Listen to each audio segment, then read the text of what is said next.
एक तालाब में एक कछुआ रहता था। उसी तालाब में दो हंस तैरने के लिए उतरते थे। हंस बहुत हंसमुख और मिलनसार थे। कछुए और उनमें दोस्ती होते देर न लगी। हंसों को कछुए का धीमे धीमे चलना और उसका भोलापन बहुत अच्छा लगा। हंस बहुत ज्ञानी भी थे। वे कछुए को अद्भुत बातें बताते और ऋषि मुनियों की कहानियां सुनाते। हंस तो दूर दूर तक घूमकर आते थे, इसलिए दूसरी जगहों की अनोखी बातें कछुए को बताते। कछुआ मंत्रमुग्ध होकर उनकी बातें सुनता।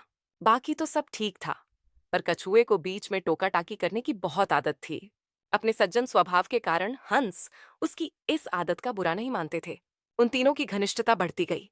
दिन गुजरते गए, एक बार बड़े जोर का सूखा पड़ा। बरसात के मौसम में भी एक बूंद पानी नहीं बरसा। उस तालाब का पानी सूखने लगा। प्राणी मरने लगे। मछलियां तो तड़प तड़प कर मर गईं। तालाब का पानी और तेजी से सूखने लगा। एक समय ऐसा भी आया कि तालाब में खाली कीचड़ रह गया। कछुआ बड़े संकट में पड़ गया। जीवन मरण का प्रश्न खड़ा हो गया। वहीं पड़ा रहता तो कछुए का अंत निश्चित था। हंस अपने मित्र पर आए संकट को दूर करने का उपाय सोचने लगे। वे अपने मित्र कछुए को ढाढ़स बंधाने का प्रयत्न करते और हिम्मत न हारने की सलाह देते। हंस केवल झूठा दिलासा नहीं दे रहे थे, वे दूर दूर तक उड़कर समस्या का हल ढूंढते। एक दिन लौटकर हंसों ने कहा, मित्र, यहाँ से 50 कोस दूर एक झील है। उसमें काफी पानी है, तुम वहां मजे से रहोगे। कछुआ रोनी आवाज में बोला, 50 कोस? इतनी दूर जाने में मुझे महीनों लगेंगे। तब तक तो मैं मर जाऊंगा। कछुए की बात भी ठीक थी। हंसों ने अक्ल लड़ाई और एक तरीका सोच निकाला। वे एक लकड़ी उठाकर लाए और बोले, मित्र, हम दोनों अपनी चोंच में इस लकड़ी के सिरे पकड़कर एक साथ उड़ेंगे। तुम इस लकड़ी को बीच में से मुंह से थामे रहना।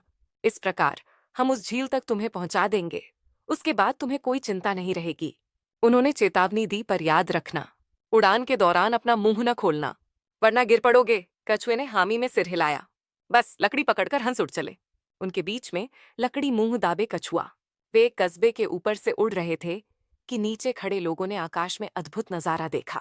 सब एक दूसरे को ऊपर आकाश का दृश्य दिखाने लगे। लोग दौड़ दौड़कर अपने छज्जों पर निकल आए। कुछ अपने मकानों की छतों की ओर दौड़े।